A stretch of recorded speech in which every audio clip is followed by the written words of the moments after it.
الحمد لله وكفى وسلام على عباده الذين اصطفى أما بعد فأعوذ بالله من الشيطان الرجيم بسم الله الرحمن الرحيم قال الله تعالى وما أرسلناك إلا مبشرا ونذيرا حضرات گرامی میں اس بزم پربہار میں سیرت نبی صلی اللہ علیہ وسلم کے متعلق کچھ عرض کرنا چاہتا ہوں اس امید کے ساتھ کہ آپ حضرات میری باتوں کو بغور سنیں۔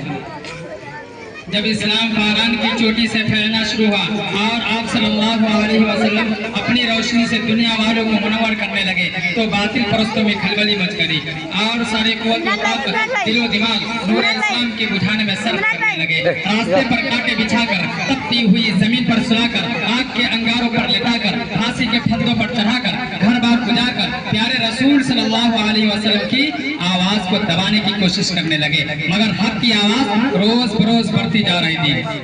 حضرات سن 790 محرم کا مہینہ ہے کہ مکہ کے تمام لیڈروں نے مل کر ایک میٹنگ کی۔ ابو جہل نے پورے قوم کو للکارا، اے غیور عربو جس کو ہم بچہ کا کھیل سمجھ رہے تھے، آج وہ ہمارے دین اور عزت و آبرو کے لیے طوفان بن چکا ہے۔ جس دین کا چرچا محمد کر رہے تھے ان کے ماننے والوں کی تعداد روز بروز بڑھتی جا رہی ہے، ہمارے خداؤں کی توہین کی جا رہی ہے، جھٹلایا اور ٹھکرایا جا رہا ہے۔ اس لیے اے عرب کے بہادروں اب پوری طاقت سے آگے بڑھو ورنہ وہ دین دور نہیں کہ مکہ سے ذلیل و خوار کر نکلنا پڑے گا۔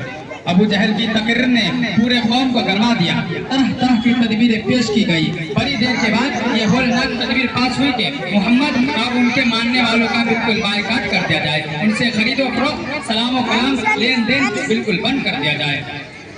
چنانچہ ایک عہد نامہ لکھ کر خانہ کعبہ کی دیوار پر لٹکا دیا گیا۔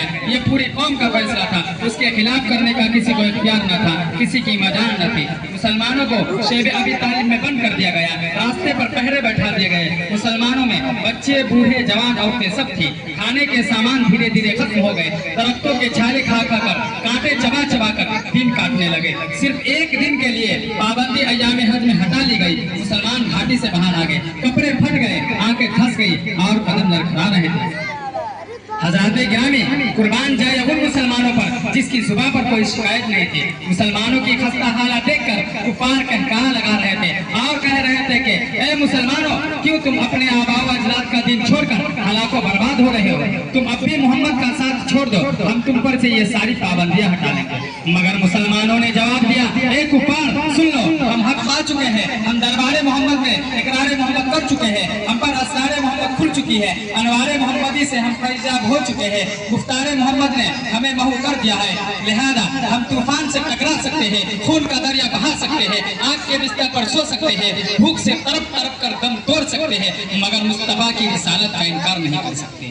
اس ابتلاء و آزمائش کے بعد پورے 3 سال مکمل ہونے والے ہیں، خوراکیں ختم ہو گئی، درختوں کے پتے اور چھالے کو بھی ختم کر ڈالے، عورتوں کی آنکھیں دھنس گئی، جوان بھوک سے چکرانے لگے، پھول جیسے بچے ماں کی گودوں میں تڑپنے لگے۔